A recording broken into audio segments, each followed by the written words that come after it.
What's going on, my fellow Jedi and Padawans? Welcome back to another Jedi gaming video. Thank you guys so much for coming back to the channel, and if you guys are new, welcome. Today we are talking about the Targeted Redaction, the Void 120 RPM hand cannon in our energy slot. That is the taken version of the spare rations, and let me tell you, this thing has some insane impact. Hits like a 120 but feels like a 140 when you're using it inside of the Crucible.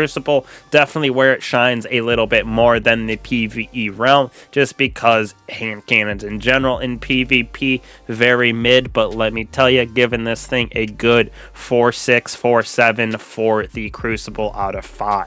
Now, before we get into that PvE God Rolls, we're going over its origin trait in Unsated Hunger, just like all the other taken weapons from this season, with increased handling, reload, and stability when no abilities are fully charged. So this is actually nice on this weapon inside of the Crucible when you're using something like shoulder charge, getting those melees consistently, throwing your grenades. It helps with having that stability, specifically since this thing is 120 and we're juicing it out for range pretty hard, so it's nice to have that stability at those longer ranges, especially in the Crucible. Now, for our PvP realm, we have an aggressive frame with stability. You can see the stats over there in the right corner with 92 impact, 73 on range, and 40 on stability. This thing is a beast inside of the Crucible, especially how we have it built out with our perks.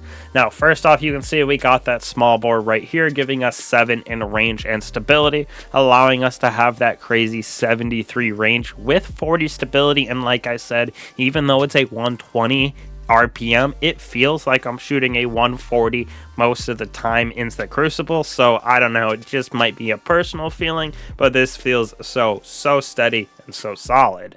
Now, of course, we're using accurized rounds in the second column here. You could go with steady rounds if you're really struggling with that stability, but I personally like this for that 73 range. Like I said, this thing slaps at such a far distance, especially since it's that 120 with 92 impact. Now, for me, there was really only one option in this third column for the PvP realm, which was Outlaw Precision Final Blows greatly reduce that reload time, since it does still reload like a 120, even though it shoots like a 140. It is very slow, so this Outlaw seems to help very much in my personal opinion, and nothing else really felt that good to me. You could maybe go with Shot Swap if you're feeling it, obviously the enhanced version, but I personally like Outlaw way better in this third column.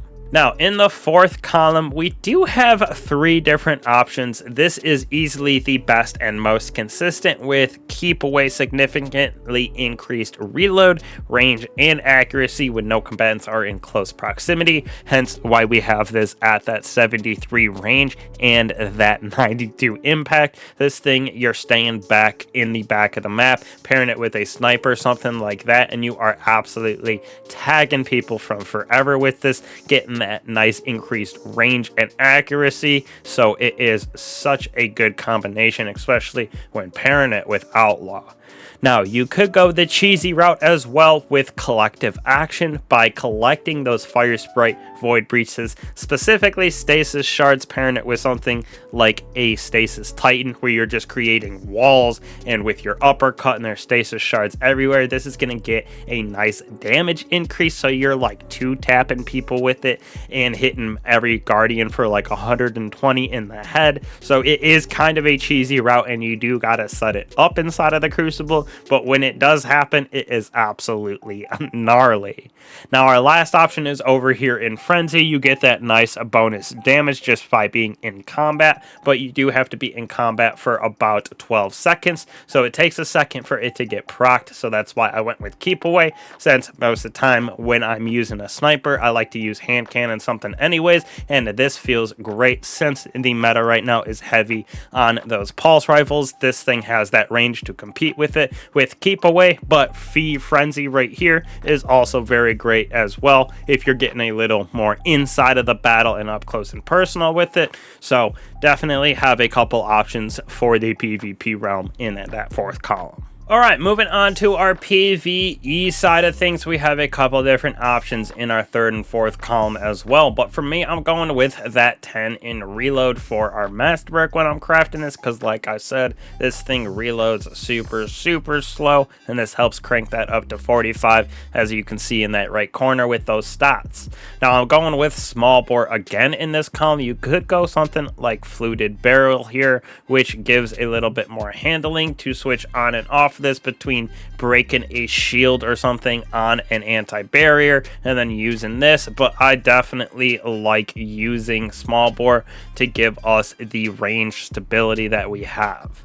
I also like using tac mag instead of something like appended, because you can see here we only get one more shot in the magazine, but we get -10 to reload and -5 to stability. So tactical mag is definitely the way to go in the second column. Even like extended mag, we're only getting 2 extra shots to absolutely tank both of those stats as well. So tac mag definitely the go-to with small bore.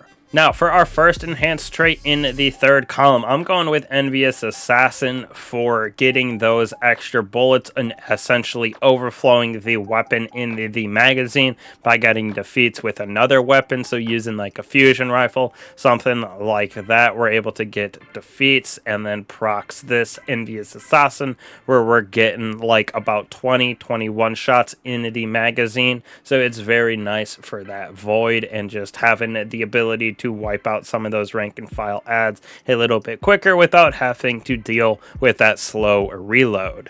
Now we also have the option of triple tap, in my opinion, right here, where landing precision hits returns 1 to the magazine, more for the damage side of this weapon. But hand cannons, again, in my opinion, aren't really for damage. They're more for the ad clear and kind of management, breaking shields, that sort of thing, rather than the actual damage where we're using fusion rifles, linears, stuff like that. But this is a very valid option as well. Now, in the fourth column, went with destabilizing rounds because I love having that volatility spread. Doesn't even have to be on the Void subclass. This just happens, and you can shoot, continuously spreading that around. And like I said, with Envious, this is that ad clear kind of way that I play, breaking shields, creating that volatility everywhere instead of the DPS side of things, where you could go something like explosive payload paired with that triple tap or even collective action, because we are creating way more of these stasis shards, ionic traces, strand, everything in the PvE realm. So it's nice for that damage. But again, I personally think destabilizing for a hand cannon with Envious is super nutty for that ad clear, and then I would go explosive payload triple tap as my backup, but this is definitely my god roll right here. So again, hopefully you guys can get to crafting these weapons from the H.E.L.M and that deep dive activities, crafting those 5 red borders. This does feel so good inside of the Crucible. Like I said, not as hot inside of the PvE realm, but with Envious destabilizing does feel very nice. But definitely for the Crucible, that 120 feel, keeping enemies at bay with using like a sniper. This thing competes with those scouts and pulses from a distance, since we have it up to about 75 on that range, and it has 92 impact. Feels very nice. So again, thank you guys for the crazy support. Truly appreciate all of that. I will catch everybody in the next one. Peace.